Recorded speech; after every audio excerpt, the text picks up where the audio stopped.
Good afternoon, and thank you for joining today's webinar, Leveraging the Power of a Scalable Payables Platform. Say that 5 times fast. Leveraging this power of a Scalable Payables Platform. Thanks to our presenter, Sharrin Fuller, for sharing her insights on payables and practice growth, and Atish Batija from the Emilio accountants and bookkeeping team, who will be doing a demo towards the end of this. And then also, of course, thanks to our sponsor, Emilio. Sharrin, if you can put those slides up, go ahead and start running those. Sure can. So there we go. Leveraging the power of a scalable payables platform. And if we could go on to number 2. So Emilio is the simplest way to pay vendors and contractors. Pay an invoice by bank transfer for free or earn rewards when paying with your credit card, even if your vendor doesn't accept cards.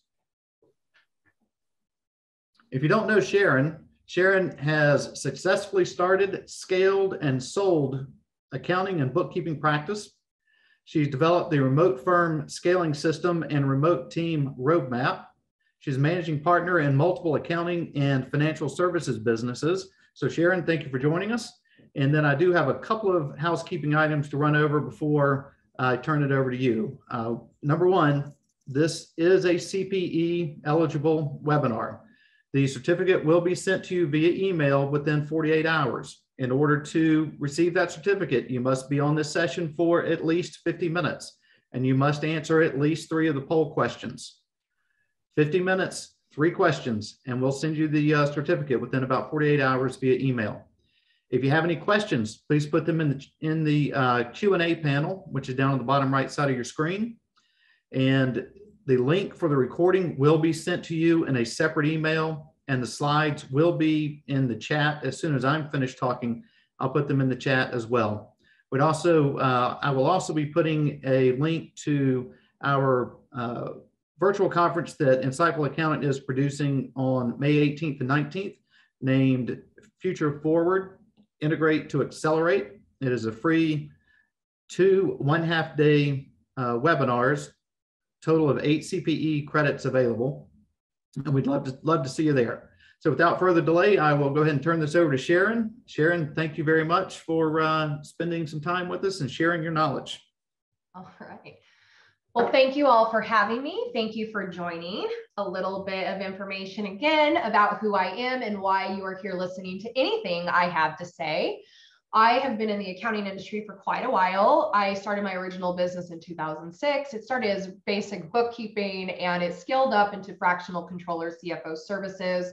I took it remote in 2015 because not for any other reason than I'm extremely lazy. I couldn't stand traffic. I don't like putting on pants in the morning. I just honestly wanted to be able to roll out of bed, get my job done, which I love doing, and then, roll to my couch. So really because of that. So we were really ahead of the game when it came to COVID. So we've been defining these processes since a little bit, probably before then, but 2015 is when we really went full remote. The firm was acquired last year. And then since then, I've been working with a lot of firms on helping them really grow and expand their remote systems. So today we're going to get into talking about payables and why payables are so important to be online and to use a software platform for them. So we're really going to dig into my process and procedure. That's something that anybody that has ever worked with me has heard me say 110 times is process, procedure, efficiency. You're going to hear it a lot during the next, 47.5 minutes. But honestly, we really kind of live our day-to-day work life by it. So what does it take to create a payables process that delivers a scalable client accounting services? And the answer, of course, for that is process and procedure. So what I'm going to do is I'm going to give you the step-by-step basics that you need to start, grow, and scale with your payable solution. So I've done this several times. I've done it for other firms. I've done it for my own. I implement it for our client firms. It's something we've done over and over again, very repetitive. There's nothing crazy that needs to be done. It honestly really is just about organization management, and repetitiveness, which is funny because I just said repetitiveness, said it again. I think I'm funny. Anyhow, those are all things that we all live in day to day as accountants. So it should really be no shock that we're kind of continuing that repetitiveness and organization and process and procedure here. So what I would really hope that everybody takes from this today is that you learn some sort of new strategy for scaling your payables, that you maybe identify potential customer bases, your clientele that could possibly need these services and that would benefit from them. That you can discover the protocols, the things that I do that have worked for me, and that you can prospect new and expand existing relationships, which of course is extremely important in growing your clientele. If for any reason you don't get all these learning objectives, you can email me for a refund. I will honor it. Told you I think I'm funny. Okay, so our issue at hand today that we're talking about is our manual payable process. So we want to create a payable process that is efficient, accurate, and increases revenue opportunities. We also want a proven, scalable strategy to help you learn to leverage these benefits. In today's hybrid and remote team environment, accounting firms need a system that is secure, stable, and service-oriented. So when it comes to choosing a software solution, the average user is looking for something user-friendly, so it can be used by anyone. When selecting a software, you really need to think about yourself first, your team, and your clients. Is this something that everybody can use? Is there training? Are they going to help you with the training? I like to find apps that are very simple or almost give you step-by-step instructions as you move along, because not everybody wants to read a user manual. I always call it, when I find software programs like that almost point things out and have the little paper clip that tell you what to do, I call those like software for dummies or whatever. But I'm that dummy, right? I'm using it for the first time and I want my handheld. I don't want to have to dig into a stereo manual. And I am going to make that same assumption that my team and my clients do not want that either. So the user interface is very important. When they log on, they need to see the pretty colors. They need to see the good side text. It needs to be easy to read, no big words, just simple, something soothing to the eyes. But it also needs to work across the board for all of your clients. So that way the wheel does not have to be reinvented whenever somebody new comes along with a slightly different process. And it also needs to be something that can scale with your firm and your clients. You don't want to put something in place and then decide 4 or 5 months later it doesn't work, you've changed directions, and now you've got to find something new. It also needs to be something that you can stand behind, because you're going to be suggesting this to your clients, and you're going to be the first person that they come to when they have issues. You need to be prepared for that. That's something I always tell my team. Any firms I have ever worked with, we always require our team to be certified, pro, expert, whatever it is that the platform is calling. That software, they need to be just #1 at it, because if we're going to go to our clients and say, hey, we are telling you to use this software, then we want to know what we're doing on the back end and not have to charge them while we're learning it. So it needs to be something that you will want to grow with. Changing platforms, especially in the payable world, is extremely rough. So be sure whatever you choose that you've tested, you've watched the videos, you've read the FAQs, you've read reviews, you've talked to colleagues, and you've asked all of the important questions, because you need to stand behind your product. That being said, we are going to hop into our very first polling question. What percentage of your clients are currently using a payable software? We're going to go ahead and give you some time to respond to this. For those of you that are here, maybe don't have clients, I guess you can count for yourself, but for the most part, I'm assuming many of you work with clients and can give some sort of answer on what that is. I feel like I need Jeopardy music in the background right now. All right, we'll go ahead and wrap that up in about 3 more seconds. So if you're going to participate, jump in. And again, for CPE, you got to participate.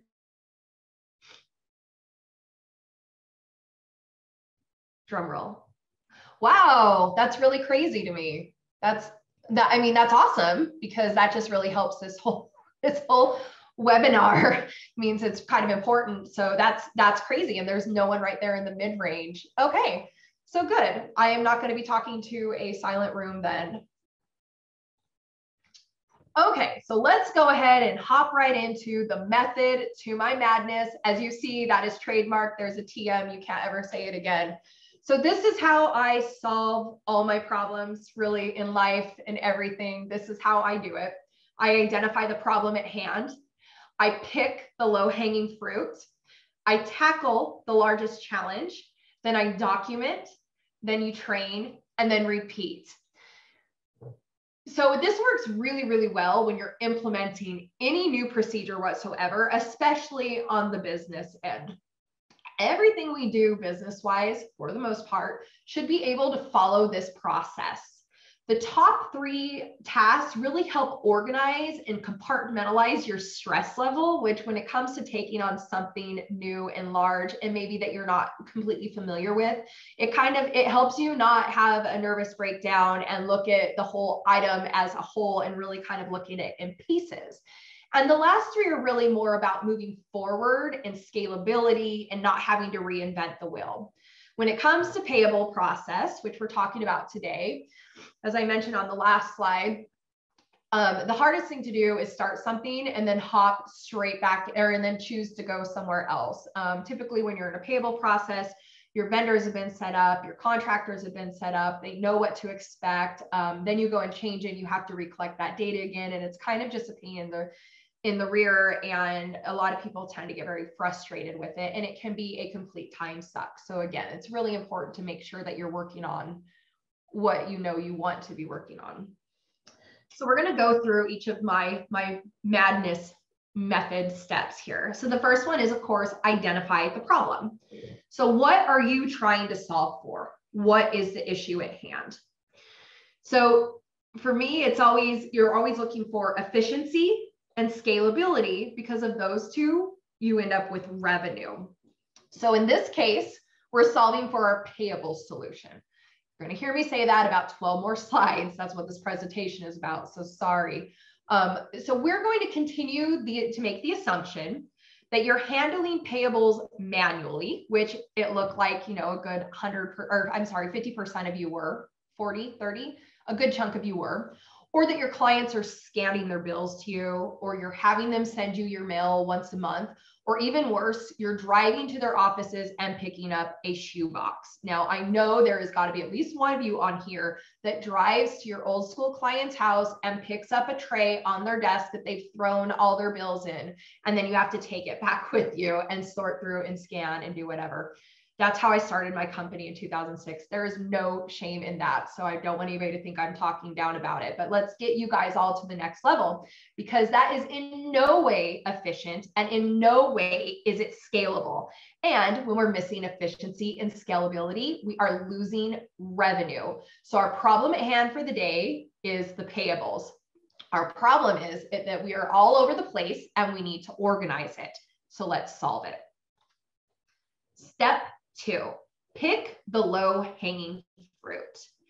Handle the easy part first. What part of this process are you excited about? What part of this process is a no-brainer?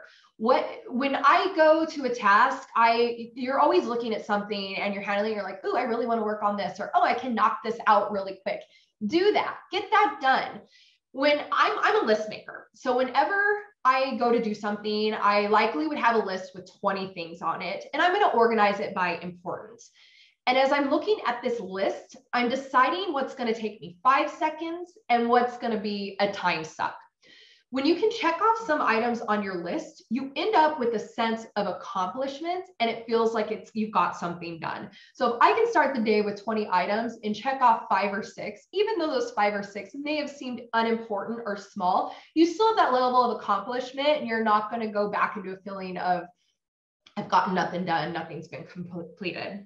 So for payables, for me in this situation, for payables, my low-hanging fruit would be the software. That might not be your low-hanging fruit, but that's okay. But I have sat through enough presentations, I've talked to enough salespeople, I've done enough FAQs that I know what I like and I don't like. And I also know what my clients are going to push back on.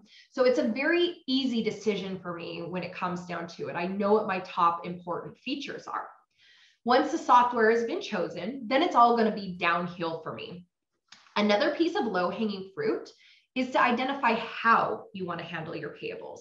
Even though we have a software or a platform in place, there's still the front end side. There's still the whole matter of, talking to your clients and setting up the process of how it's all going to work.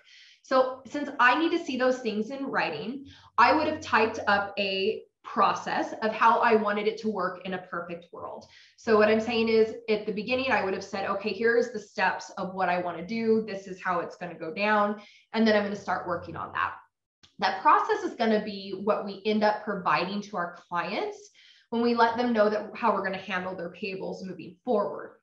We also have them provide this to all their new vendors and contractors so they know what to expect and it's clear from the beginning and it's in writing. So my personal process has always been, whenever it comes to payables, is I create an email address that everything goes to for that specific client. Even for my bills that come to me online, we update that delivery address to that email address. So when say it's a utility bill is ready, it gets emailed to that specific payables email address. And then we get it there and we get it processed. We're not having to chase things down in 10 different places. We're not having to find, mail and log in here or there. We're getting the notifications in one place. We do try to set up everything that can be on auto pay, but there are so many bills and invoices that are not an option. So they may need an approval process, which is extremely important when you're dealing with your clients. So in this case, we're talking a lot about our vendors and our contractors, reimbursements, things like that. Those cannot be on auto pay. They need an approval process. Once we've done that piece, we've done the low-hanging fruit for me again, which was choose the software and kind of list what we're going to do. I'm going to go ahead and I'm going to tackle the largest challenge. So the easy stuff that you've already done or that you enjoy is done. And now you're going to do the harder stuff, the stuff that's a struggle, the stuff that you may feel a little bit uncomfortable with. And again, feeling uncomfortable when you're handling these things is a good thing. It means, hey, I don't know, I'm going into new uncharted territories, but it's okay as long as when you get out the other end, you have that level of comfortability. What we as humans tend to do is when we get that uncomfortable struggle feeling, we push back. We don't want to handle it, which again is why we do the easy, successful, low-hanging fruit first. So in this situation for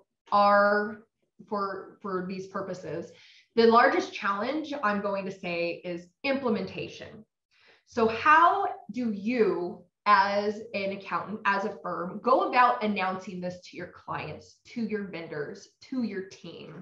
Because along with implementation comes training. You're going to have to set up users. You're going to have to train on the process. You're going to need to understand the flow. Now, you're likely going to get some pushback, but that is okay. Stand strong in your decision. You've done this research. You've set this process up. You've gone through it in your head over and over. You likely have a level of trust built with your clients, and they're going to do whatever you tell them to, because like I mentioned prior, if something goes wrong, they're coming to you either way. So be prepared for that. Be prepared with the answers and ensure that you have support behind you from your software solution. You will likely come across some hurdles, and that's normal too. It's how you handle them and compose yourself with your client that's really going to matter. Again, they're going to trust you in your process. Confidence is key here. When we take on a client, we don't give the client an option of how to handle things. The client's coming to us, they trust us, they need our help. So they're going to do it my way. That sounds so terrible, but that's what we do, right? Like we cannot be efficient as firms if we're doing things the client's way. Because if we're doing things the client's way, we're not utilizing the skills that we've gained, the webinars we've watched, the all of the classes we've taken, they're coming to us for that and they're paying us because of this. So we need to be sure that when our clients come on, we say to them, oh, you want us to handle your payables? You want us to handle your bills? Great. Here's how we do it. And we're going to get this implemented for you. And that is what it is. And like I said, some of the, more old school business owners, they like that paper. They need that security of, oh, I've handwritten this and I can see it and I can feel it and I can touch it. And then you also have the clients that prefer writing checks because it buys time on their cash flow. And I get that too, but we're going to get into that solution here in a minute. Those are all things that we solve for with the right software solution. So once you can actually get this implemented within your company, within your team, with your clients, you then have to put in motion how things are going to work moving forward and hold strong to it. So that is what's going to save you so much time. Just think of every stamp you've ever had to purchase, every envelope that you'll never have to lick again, every check that never has to be signed. Add that money up, add up the stamps keep going up, add up the envelopes, add all that up, add up the time. I can't even tell you, I think it was 2015 was probably the last time I actually went into an office and I had to print out all the checks on QuickBooks. I had to take them in, attach to the invoice, have the CFO sign them. And then I had to, rip them, put them, stuff it, send it, file everything. That was like an hour and a half process. It's ridiculous. An hour and a half of my time every single week just to pay bills, which with the right payable solution turns into maybe 10 minutes. So that's very important. I don't even have checks anymore. I think the only ones that I have are the 3 that they give you when you open a bank account, just so I can provide a voided check if need be, or in case of an emergency. I don't think I've sent a check in the mail to anyone except the IRS, because I am not giving them my money until the very last second. And I am making sure that the USPS holds on to that check as long as they absolutely can. And not only that, the IRS usually requires an actual form with the payment. Anyhow, I digress, and that's a whole other webinar. So with that being said, let's hop into our polling question number 2. What is the reason you are not using a payable software? I've listed a few already on what people, reasons that they might have, but I'm really interested to see of the 0%ers on here, what that reasoning is. I think we give you about 30 seconds on this response.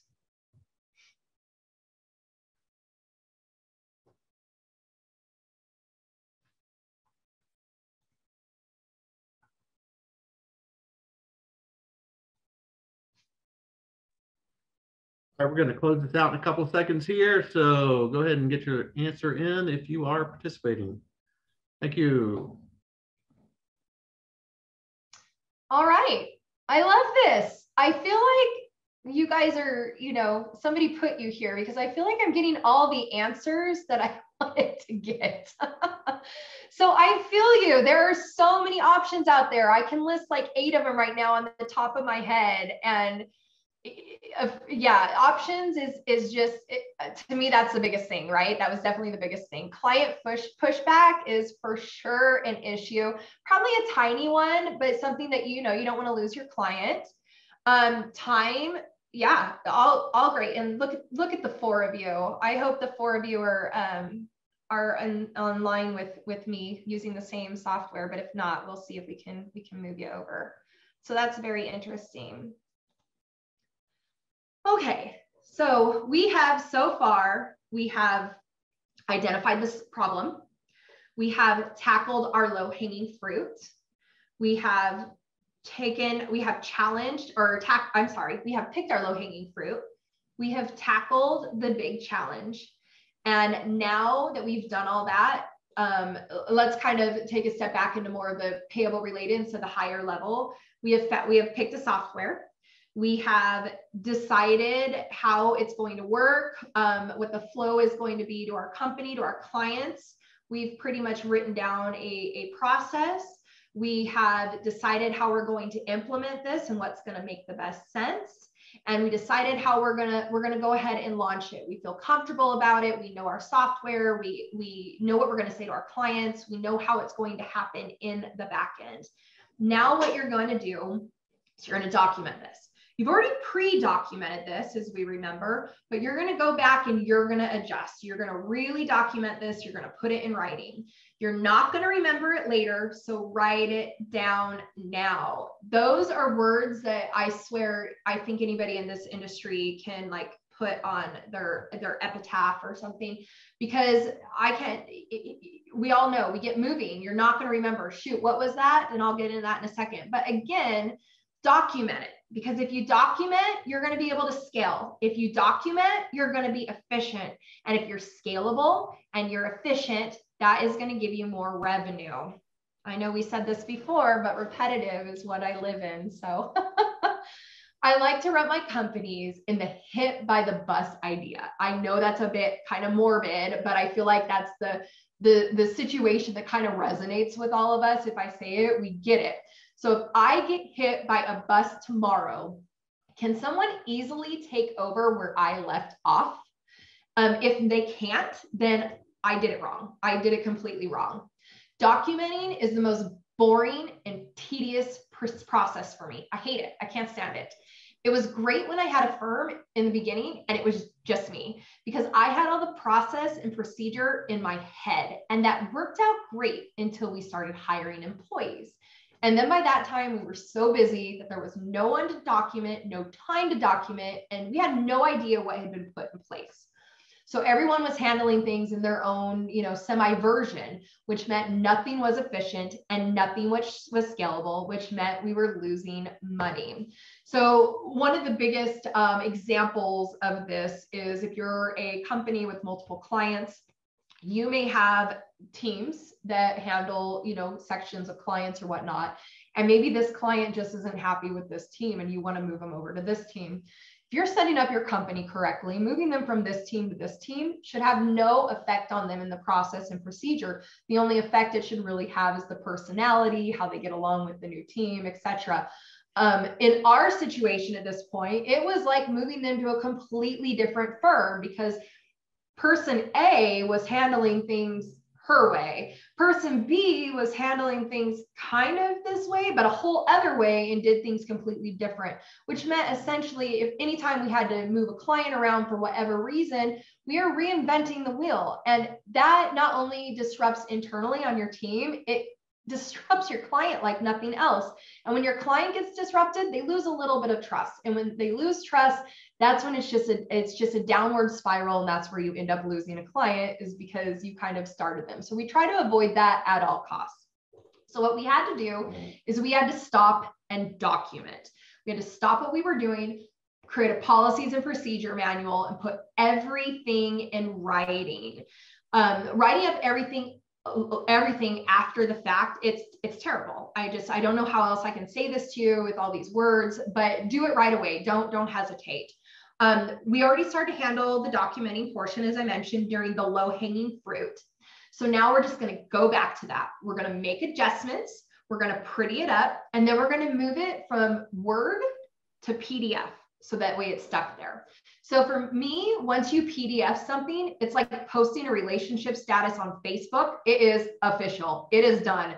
Until then, it can be edited or changed, and it is not for real. But when it's put in that .pdf, it is final. But go ahead and keep that Word doc somewhere, because in case you ever need to adjust it for whatever reason in the future. So when I document things, I take that PDF and I put it in a folder on a shareable drive so that my team has it and they can utilize it and share it with their clients. And then I also like to place it in a policy procedure handbook that we have for the company.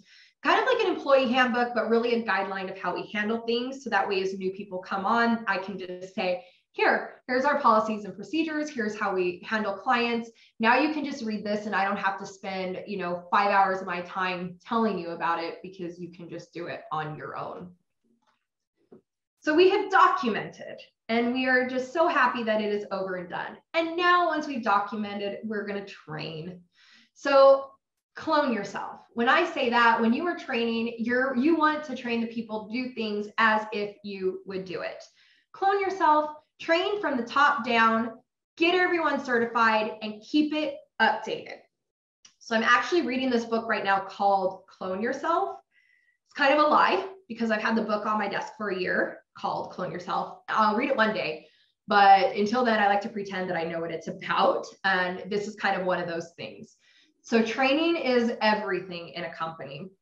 And the issue with training is that everybody learns differently. There's almost no single person that learns or absorbs exactly the same way. Some are at lightning fast speed. Some need to write it down and reread it. Some need to do it 10 times and then ask a lot of questions. It's all different. And you, as a business owner in a firm, have to be prepared for that.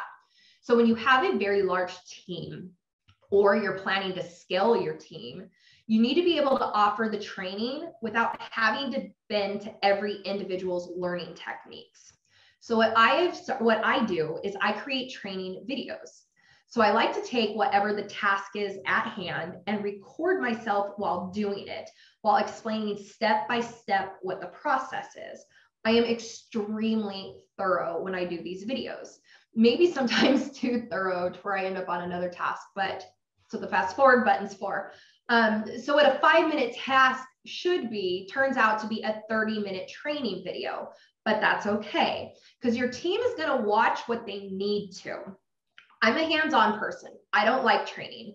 I like to get in there, figure it out, and just do it. So if you give me a training video, I will likely have it on my next screen, and I'm going to be clicking fast forward since I already did the first 7 steps of the task before you finish explaining the second one. But that's me. I'm a weird anomaly. There are other people that need to rewatch the video 10, 15 times. So with the training and the training videos, what you've got from that is you've got your efficiency and your scalability. And because you or whoever else is not having to take your time to re-explain these to every new hire, every new person, you now are able to use your time and increase that revenue. Now you've just got the one person who needs to train watching the training video. So when you do the training, and I say train from the top down, I usually do that one-on-one clone yourself kind of training with my right hand, with the person who maybe oversees your accounting team. I want to make sure that they are either, we don't sit next to each other because like I said, I work at home without pants. I'm wearing pants. Anyhow, so I like to be one-on-one with them on Zoom and walk through it. And I explain to them and then I have them actually do it. And I maybe a little micromanagey, tell them what to do, but they know to expect that from me. It's nothing out of sorts because I want to make sure they're doing it my way. And once they do it my way, I want to hear if they have any feedback on why my way was just terrible or how they could do it better. 9 times out of 10, they're going to have some little bit of feedback. If they don't, I feel like they must fear me, and that's a whole other story, and we don't want that. But I'm always available to adjust what I've gotten done, add to it. 2 heads are better than 1, 10 heads, blah, blah, blah. So be flexible in that. I think I talk about that upcoming again, so I'm probably getting a little ahead of myself. Also certify. You've trained them how to do the new process, the new procedure on your payables. They know what the internal policy and procedure is. Now make them take the certification with the software. I would say a good 75% of software out there, especially in our industry, have some sort of certification. Some of them even offer CPE credits. If they don't have certification, they have a ton of training videos.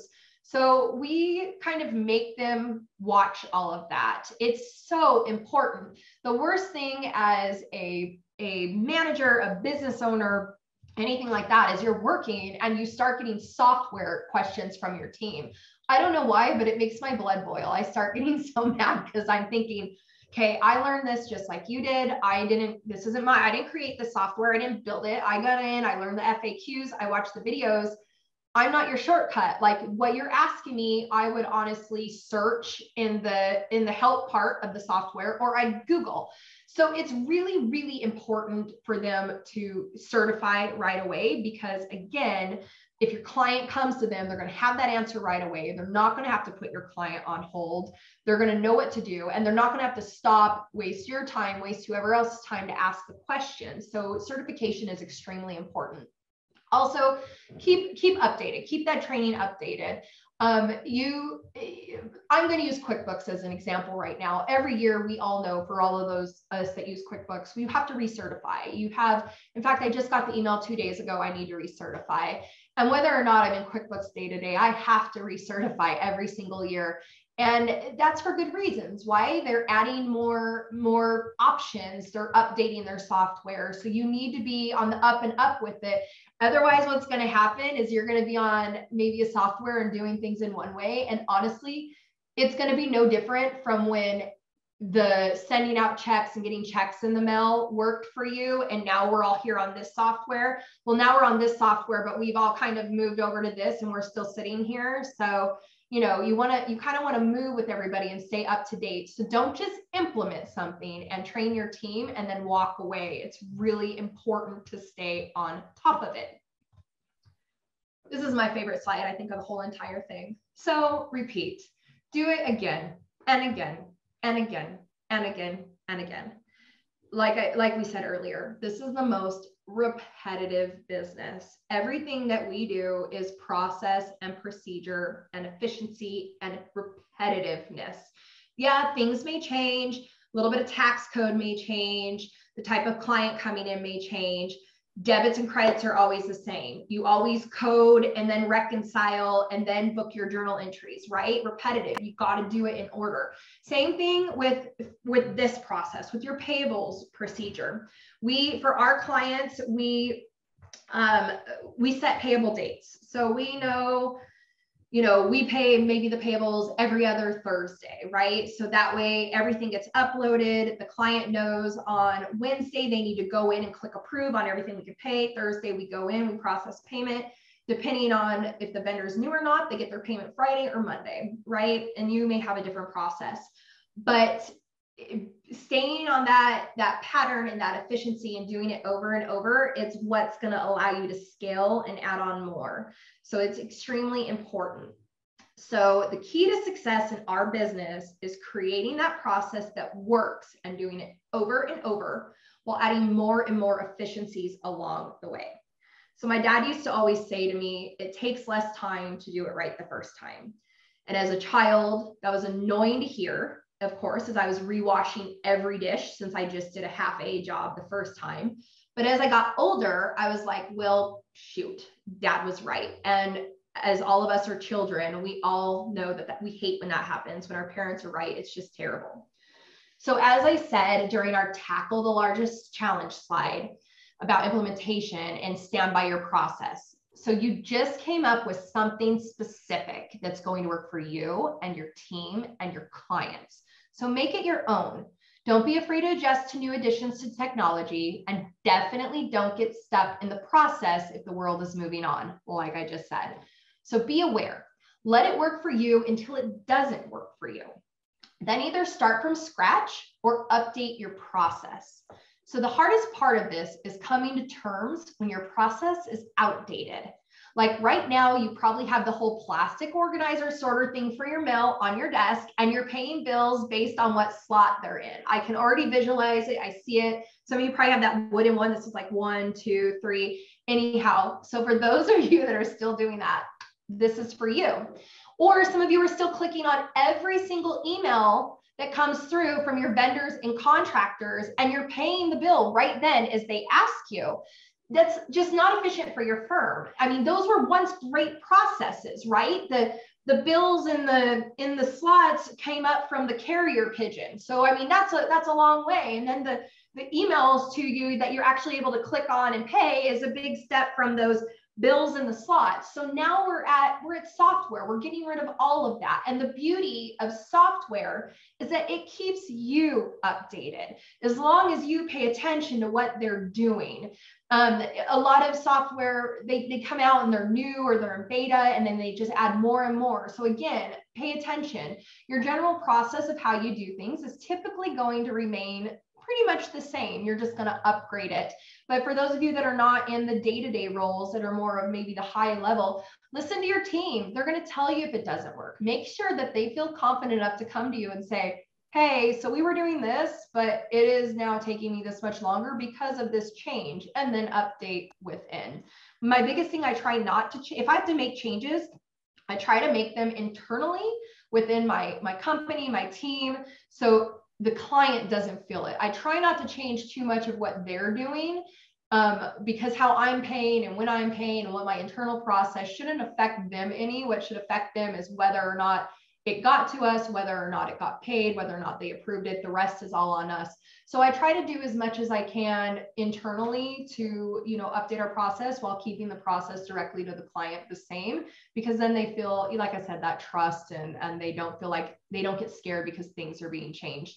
I don't know a single client that doesn't get scared when they say, okay, here you go. You're now in charge of paying my electricity. And they're putting that whole faith in you that when they come in tomorrow, the lights are still on. So you got to put yourself in their shoes every now and then, that it's a big process.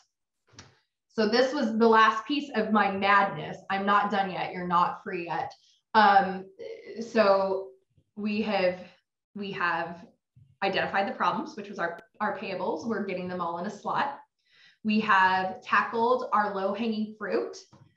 My screen just went off, sorry. We have tackled our low-hanging fruit, which was, we chose a software because I apparently know what I'm talking about, and I am telling you what the best thing to do is. So you've kind of already done that. And then you have, what was the next thing I did after the software? We started to put together a process. We wrote that down. We decided how the client was going to get their bill. Oh, we created an email. The client, all the vendors, everything are going to now email us the bills to this one address. Everything we have online to is coming here. If I get a bill in the mail, I'm going online, I'm creating an account. I no longer want a piece of paper sent to me anywhere ever again. I never want to have to check a mailbox again. I never want to have to open up a piece of mail and shred it again. So I am now going online, I'm hitting paperless, it's coming into that email, I'm CCing my client for a little bit until they tell me to knock it off. That bill is now being forwarded to my payable solution, and it is going to be paid on the date it is due. That is our process. We have tackled, we have documented it from A to Z. In our implementation, we are now handing, or maybe putting in an email to our clients, hey, here is our new process. Hope you're cool with it. Let's choose a day that we pay bills on, and let's let everybody know moving forward. And then you're handling it as it's all coming through. So as everybody is sending you your invoice, you're like, hey, thanks for this, but moving forward, here is our new process. This is how it's going to work. And I'm going to process your payment on this date and this day. They're not going to tell you no. You're paying them. It's just going to work, and they're going to be happy that they have some sort of stability and set schedule, because people for some reason like that. So we have solved the payable solution. So now we're going to go into our third polling question, which is, what part of the payable process do you find the most mundane? I think I just made it very clear which one mine was. So I hope that I don't have an influence over any of you. Probably get about 20 more seconds on this one. I don't get a vote, by the way, just so you guys know. I'm not throwing these polls in any form.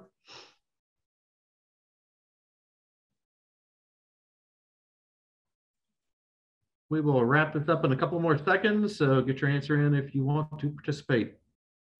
3, 2, and 1. Thank you. Yay! You guys are my favorite. I've decided you're all my favorite. Yes, paper is awful. I'm sorry, USPS. I only want you to be able to deliver me my Amazon packages on Sunday. I feel really bad. My sister works for the Postal Service, but I don't want to stamp and mail a letter anymore. I don't want to do it. I don't want, when somebody sends me a check in the mail, I'm like, what is this? I have to like scan it with my phone and deposit it, because I told you I'm lazy. I'm not going to the bank. So we've got to there's so much time spent in this. Let's get rid of it. Let's get out of it. It's a super easy thing. And it's not that hard. So let's go into, let me tell you why I have chosen Emilio of all of the platforms that are out there. And I want to let you know, I have worked with a lot of them. I've been doing this since 2006. There have been a lot that have come and gone. There have been some that I've used that are just awful. Some that are great, but then maybe they grew to the point where I'm like, okay, this just doesn't work for my small clients anymore. So why did I choose Emilio? Number one, their dashboard. I love their dashboard. Emilio, well, I love purple. They're purple. So maybe they had my heart immediately from far away when I saw their purple shirts. Okay, so I'm just going to put that out there. But what that drew me in, great marketing. But when I got into their software, I love their dashboard. It's so simple. It's so simple. You don't have to figure out what means what. It's just there. It's super easy to use. It completely syncs with QuickBooks. In fact, if any of you are using bill pay in QuickBooks right now, it is powered by Emilio. So some of you might be using that click on QuickBooks and you're actually using Emilio and you don't even know it, but you're only using a small function, right? That's just like the click bill pay in there, which Emilio has so much more to offer. So the QuickBooks sync is amazing. Manual entry is terrible. The double entry and it's inefficient, which means you can't scale, which means you don't have that revenue. So being able to put it in one place and having it kind of pull over is extremely important to me. The email notices, I love the fact that if something gets put into my inbox or something, say I have a recurring bill in QuickBooks that auto populates like on the 1st of every month, it'll then sync over to Emilio, and then Emilio will actually send me a little email that says, hey, this bill has been uploaded, blah, blah, blah. What do you want to do? So there's no balls being dropped, which is extremely important when it comes to your clients and when it comes to, you know, paying bills on time. So that is one of my number one reasons. The next reason why is payment scheduling. We talked about this earlier. Some clients are very particular about not wanting to pay until it's due.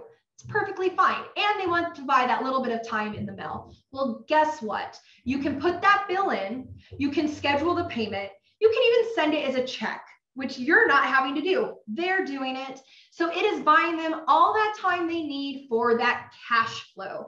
That I would say is probably some of the number one reasons that we have a hard time getting people off of checks and into a payable is for the scheduling and that cash flow time.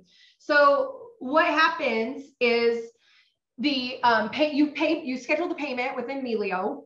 The end user gets a notice. You can add in your bank account if you want. I don't like to do that. The end user can then go in and they can add their information, how they want to receive it. And the best part, say cash flow is a problem, you can pay with ACH, so your checking, or credit card. You're not limited to your checking. So you have that option. You can also add in your different business checking accounts. You're not stuck with just one. So if cash flow is ever a big problem for you, that just solved it.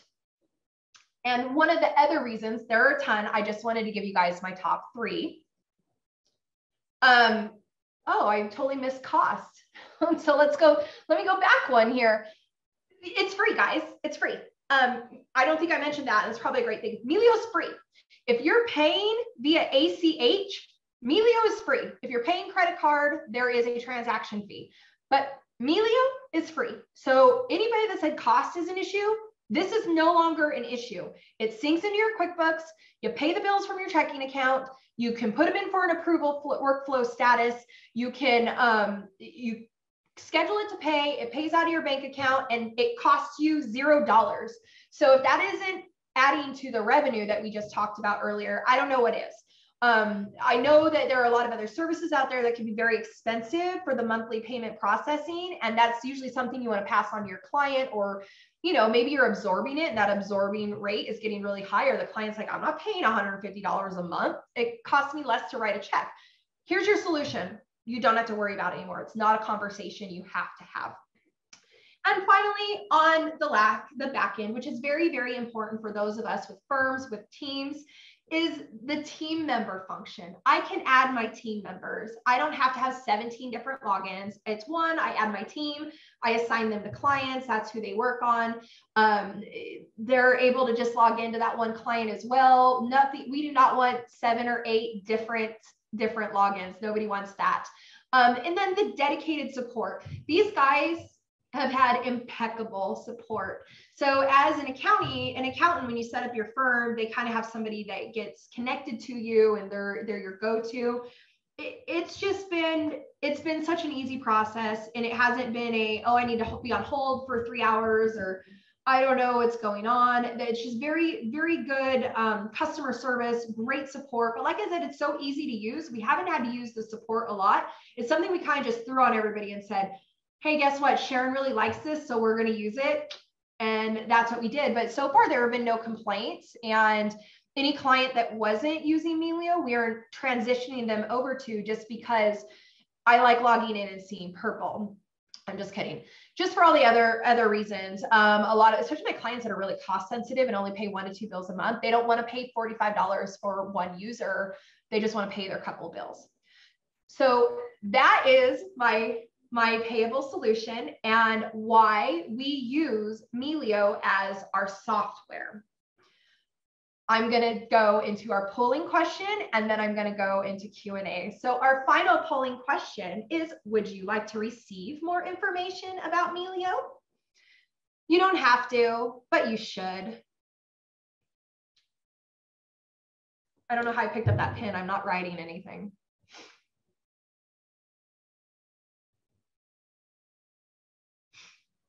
This is probably the most like, I don't want to say awkward, probably the question that you're like, we can't see what you guys say, so.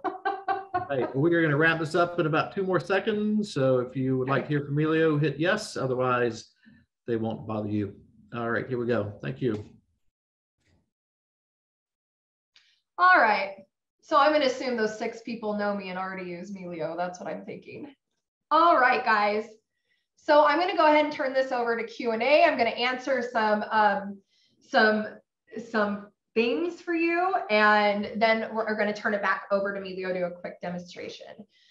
So do you have a solution for AI instead of manual input of bills? Atish, remind me, are you guys AI scanning yet? I feel like that either just started or it hasn't yet. Yeah, so we do have OCR technology. So you can upload a bill via Emilio, and it will read the bill and create a bill payment for you, and create a bill directly in the Emilio platform. So there you go, Ronnie. They put it in, and it reads it and reads into you might have a couple blanks that you need to fill in, but for the most part, you're not having to input all that, the individual data. That is, oh, here we go.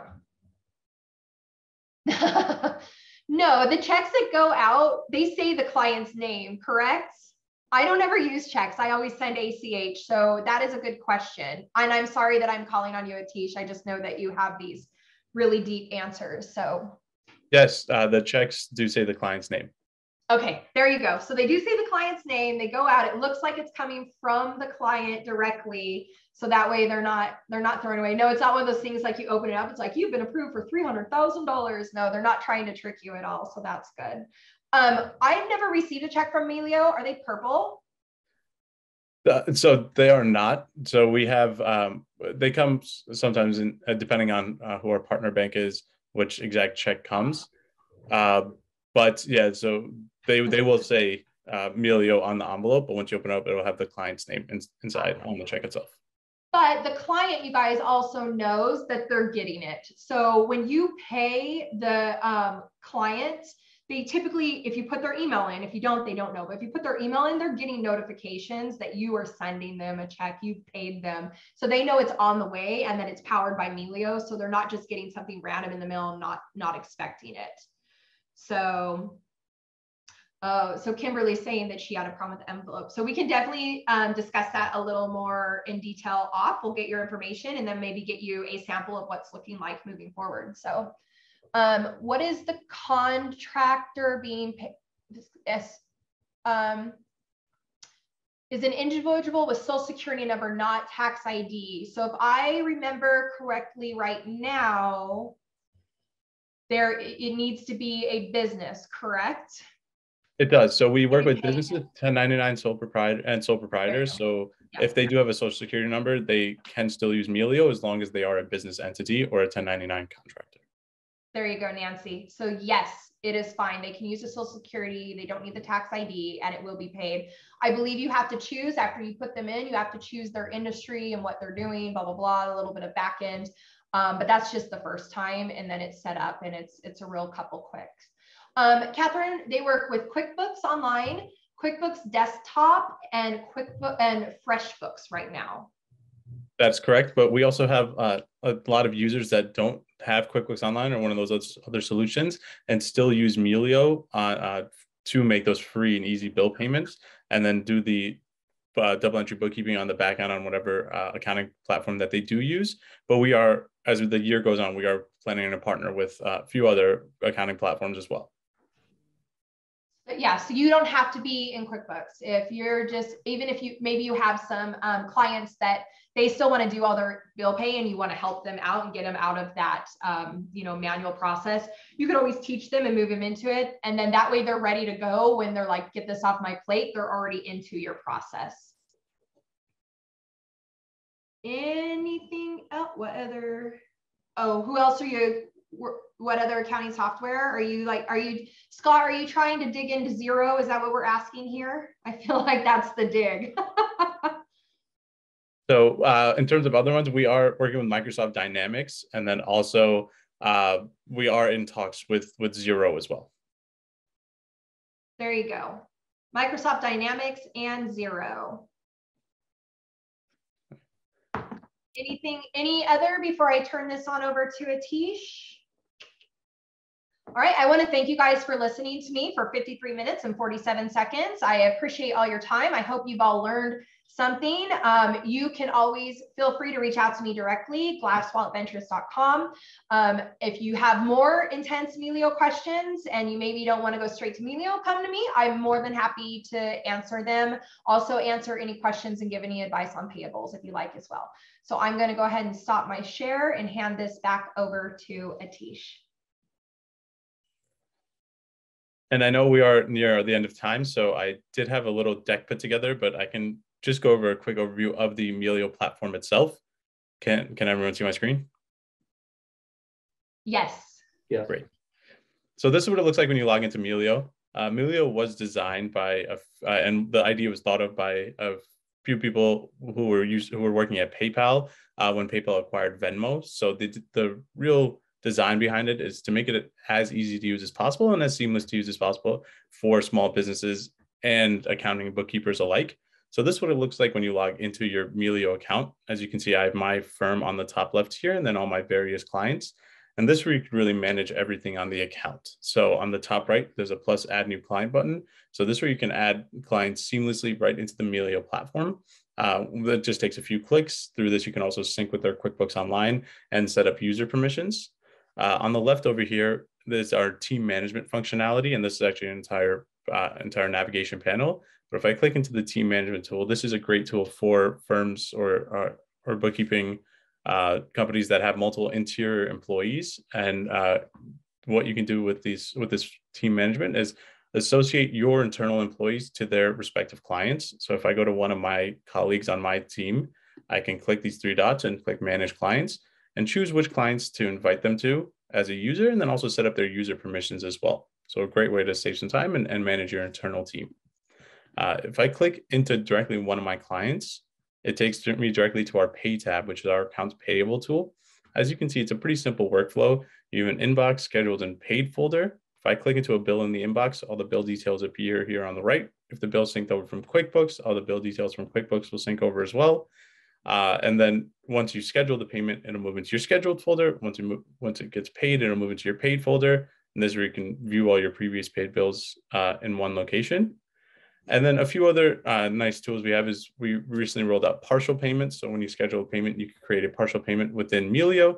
And if you are synced with QuickBooks, that'll create an audit trail for you within Melio and sync over as a partially paid bill back into QuickBooks.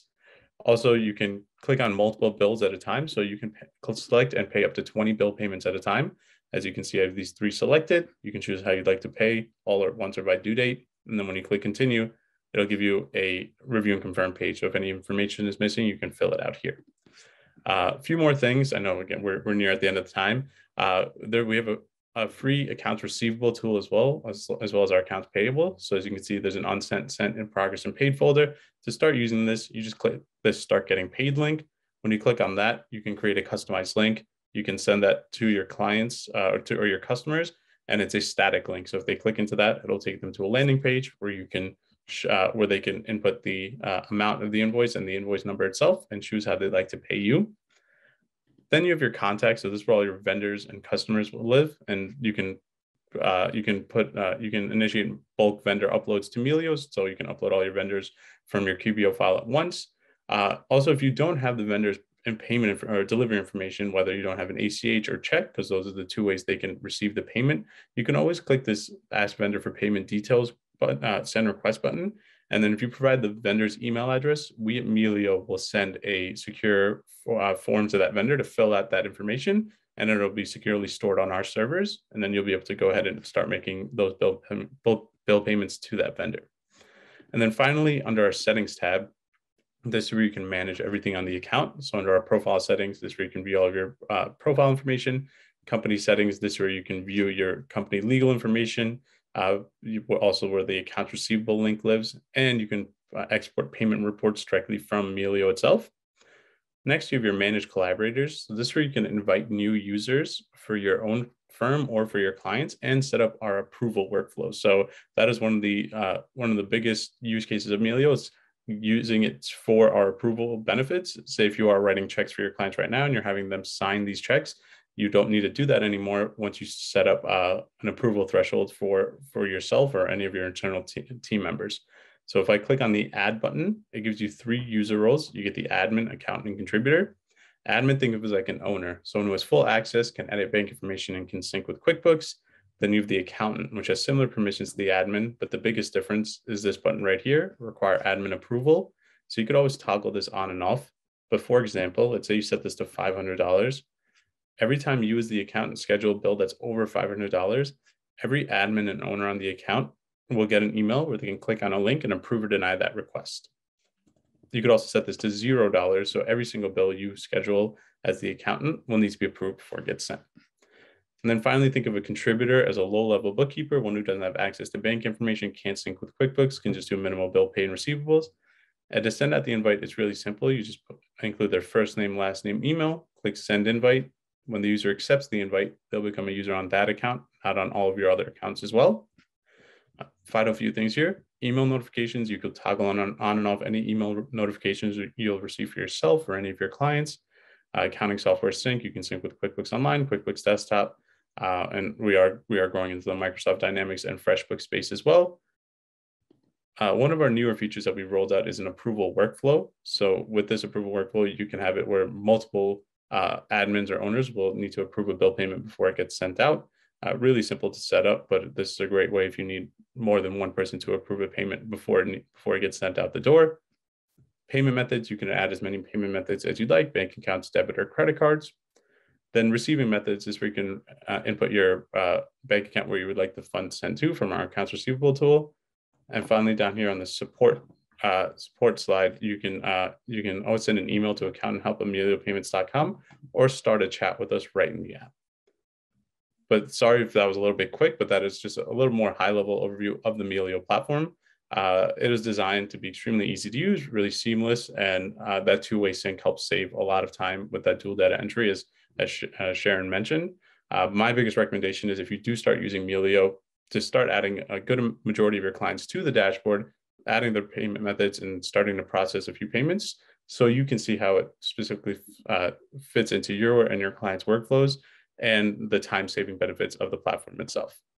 Again, sorry that was a little expedited, but that's a high-level overview of the platform.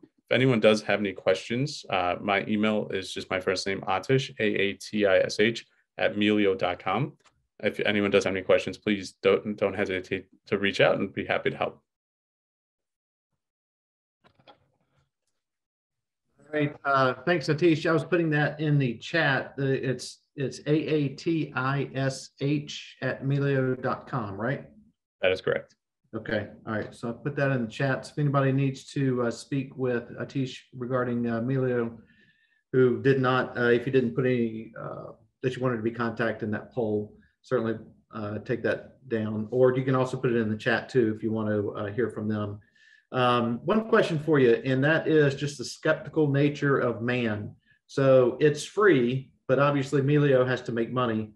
What's the revenue model? You don't have to obviously share the whole thing, but how does Emilio make money? It can't be, nothing's free, right? Sure, of course. So what I like to tell my clients, and I get that question asked all the time, is I don't know if everyone here is familiar with the Venmo model, but with Venmo, you've always been able to send and receive money for free.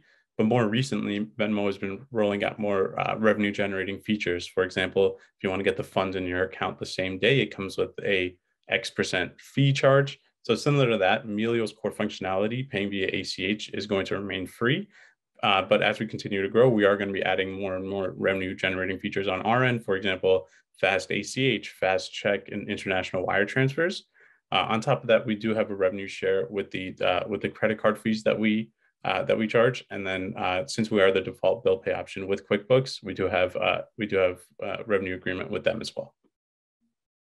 Yeah, that's fair. And again, I'm not trying to put you on the spot. It's just, don't forget this is accountants and bookkeepers, and they watch the numbers. So that is great. That was, we appreciate that demo. And again, if anybody did not put yes, contact me in that poll. If you'd like to have a demo, reach out to Atish. You could also put it in the chat or in the Q&A. And I would like to thank you both. Thank you, Atish, for the demo. Thank you, Sharrin, for sharing your knowledge. That was a great overview and a great high level of how to go through this process. Sharrin, are you still here? I think you are. I am. So one question. So in the presentation, it was probably 3, maybe 4 slides into your presentation. You mentioned kind of the steps to go through the process. You sound very similar in the way you talk. And so don't take this the wrong way. So kind of the steps that you put out there, it's not rocket science, right? And again, I'm not saying that in a negative. It's just, these are all the things that we know, right? We know these things. I need to do this. I need to make my task list, X, Y, and Z. What do you think? And you've done this multiple times. Why don't more people do it? What do you think the real holdup is? Overwhelming. It's overwhelming. A lot of people, they have that stress, and if it ain't broke, don't fix it. I'm going to say that's really what it is. And you get in that mentality, and then you keep going, and then you get to a point where you're like, okay, now everything's broken and I can't fix everything at once.